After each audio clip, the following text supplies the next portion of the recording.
ప్రభువైన యేసుక్రీస్తు నామానికి మహిమ కలుగును గాక. వింటున్న మీ అందరికీ కూడా నా ప్రత్యేకమైన వందనాలు.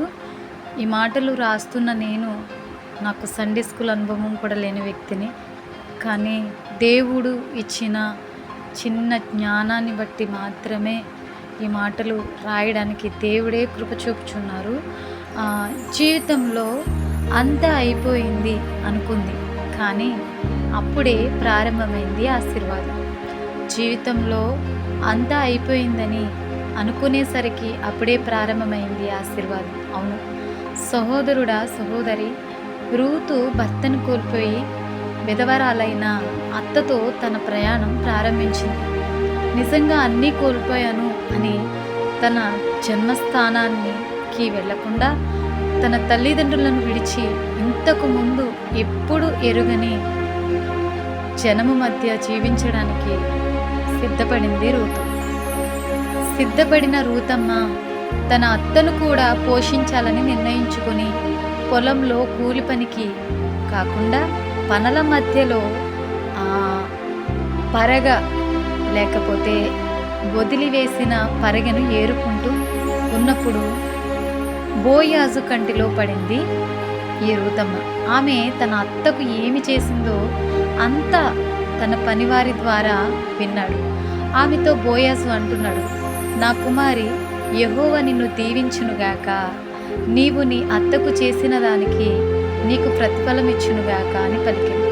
నిజమే, పరిగ ఏరుకునే రూతమ్మను ఆ పొలానికి వారసురాలిగా దేవుడు మార్చివేశాడు. నిజమే, రూతమ్మను పోలినట్టే మన జీవితం కూడా అంతా అయిపోయింది, నేను మంచి చేసినా నా జీవితానికి ఎందుకు చెడు ఎదురయ్యింది అని అనుకుంటున్నారా? దయచేసి అలా అనుకోవద్దు. ఎందుకంటే మనం మంచి చేయవలసిన వారమై ఉన్నాం. దానికి ప్రతిఫలం ఇవ్వాల్సింది దేవుడు మాత్రమే. ఇక నుంచి నా జీవితం ఒంటరి పోరాటమని అనుకుంటున్నారా? లేదు, మీరు కూడా బోయాజుకు సాదృశ్యంగా ఉన్న ప్రభువైన యేసుక్రీస్తు అనే పొలము అనగా ఆయన సంఘం, ఆయన వాక్యం యొద్దకు వెళ్ళగలిగితే కోల్పోయినవన్నీ తిరిగి పొందుకోగలుగుతారు. అలాగే రూతమ్మకు బోయాజును బట్టి సమస్తం కోల్పోయిన వాటిని తిరిగి తెచ్చుకోగలిగింది. సమస్తం కోల్పోయిన మీ బ్రతుకులకు అంతా అయిపోయిందని అనుకున్నావేమో, బోయాజుగా ఉన్న యేసుక్రీస్తు వారే అన్నీ తానే ఉంటారు. కోల్పోయినవన్నీ తిరిగి ఇస్తారు.